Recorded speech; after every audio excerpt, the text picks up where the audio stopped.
Spring Hill, one of Tennessee's most populated cities. But on the afternoon of the 6th, Spring Hill was hit by a tornado. It was unexpected and unwarned.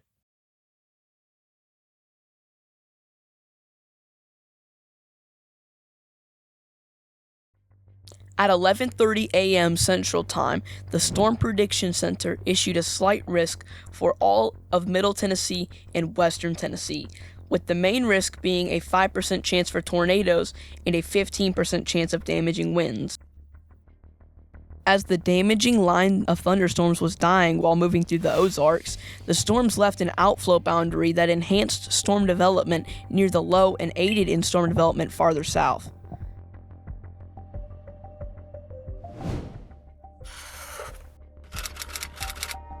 With the remnant MCV low pressure sensor being located around the Missouri Boot Heel area, the 500 millibar winds were 35 knots to the east at 18Z or 1 p.m. near the Centerville, Tennessee area. Mesoanalysis from the day shows widespread 500 millibar winds going east at 35 to 45 knots, showing that storms that day will likely go east. From 1 to 6 p.m., surface-based CAPE, or thunderstorm fuel, was 2,000 to 4,000 joules per kilogram, which is very high. It was decreasing to around 1,500 joules per kilogram around 9 to 7 p.m., which is still enough for very strong thunderstorms. Throughout the day, the effective bulk shear was around 35 to 50 knots. This amount is sufficient for tornadoes and rotating thunderstorms. Around 7 p.m. or 0Z, the 3 CAPE and vorticity was maximized around the red circle. Because of this, the storms could take advantage of the strong lower level energy and vorticity to aid in tornado genesis. For more information on this topic, check out Convective Chronicles video from the link in the description.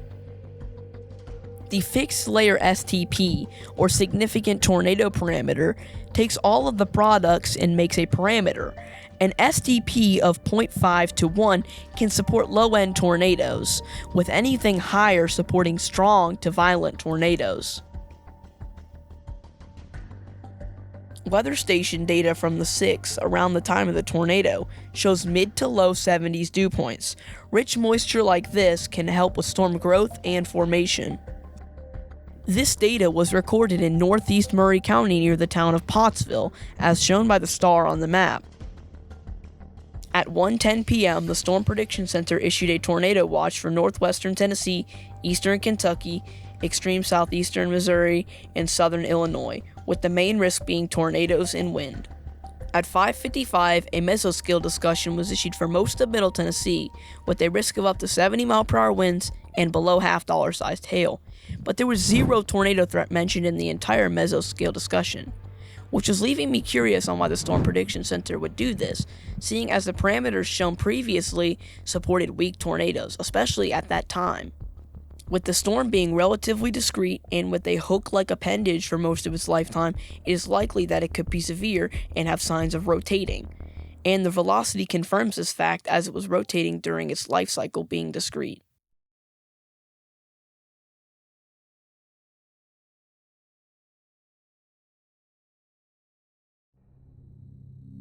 The Spring Hill EF0.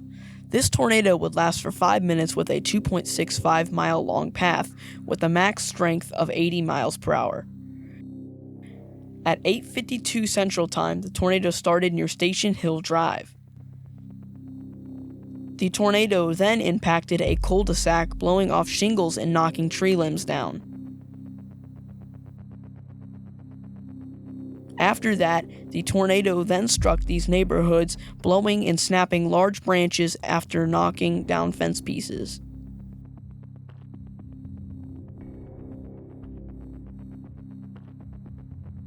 As it was crossing Reserve Boulevard, it was snapping tree limbs and uprooting trees with an estimated wind of 80 miles per hour.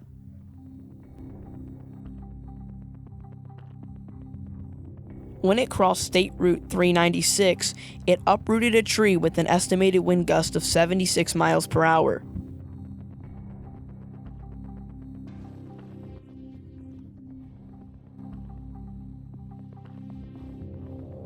and as it crossed 65, some of the worst damage was recorded because numerous branches were snapped, some fence panels were knocked down, and a couple trees were uprooted with an estimated wind speed of 80 miles per hour.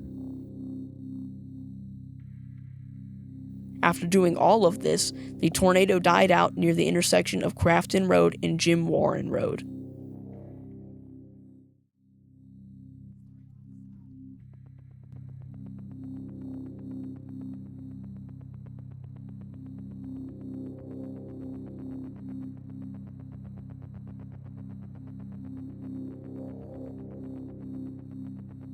The video on screen is from Brian Watt via WSMV.com, and it shows a shelf cloud moving through and what perhaps could be rotation in the clouds. But in this clip, there could also be a condensation funnel.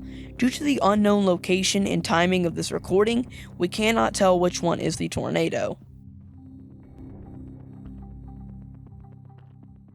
The video I'm about to show was made the night of the tornado, and this information that I'm about to show is all preliminary, and I did not know anything about the actual tornado's confirmed path or length.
After the tornado had lifted and the storm had passed, it was confirmed that it was an EF0 with max winds of 80 miles per hour, a path being 2.65 miles long, and a peak width of 175 yards. After all this information, you would think there would be a tornado warning. Well, you would be wrong. If you said a severe thunderstorm warning, you would also be incorrect. But if you said a special weather statement, you would be right.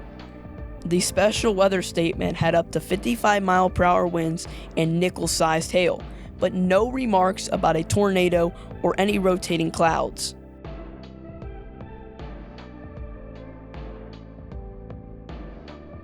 These photos were provided by Jordan Farley, and he said he heard his patio furniture moving. This info is clearly a sign of tornadic rotation. Further images show heavy fence damage and outdoor furniture damage. This image from Fox 17 shows a large tree snapped, with this clip showing a close-up view, showing signs of snapping and twisting. This image shows another large tree uprooted, with another zoomed-in view showing that this tree is half uprooted.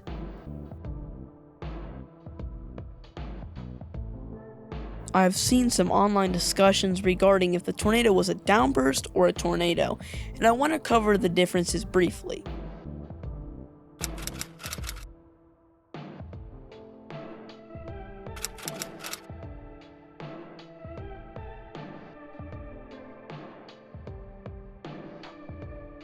Tornadoes have a lot of rotation, as shown by the blue and reds touching on velocity. Also, tornadoes have a hook-like appendage coming from the main storm. This storm produced a violent EF3.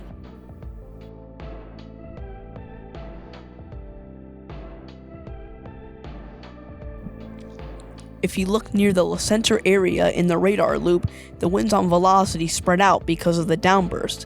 This is often a sign of downbursts. Now let's see if the Spring Hill storm was a tornado or a downburst. To see this, we need to remember that tornadoes have a hook-like appendage and a velocity couplet, which is velocity tightening up near the tornado center. Looking at this radar loop, we can see a clear velocity couplet and hook for most of its life cycle. This still image taken during the tornado shows a very defined hook and a very tight velocity couplet. The information shown confirms that the Spring Hill storm was a tornado and not a downburst. Well, that was the Spring Hill tornado. If you enjoyed this video, make sure to like and subscribe. It would really help the channel, especially me who is just starting this channel and dreams to be a meteorologist. But until next time, goodbye.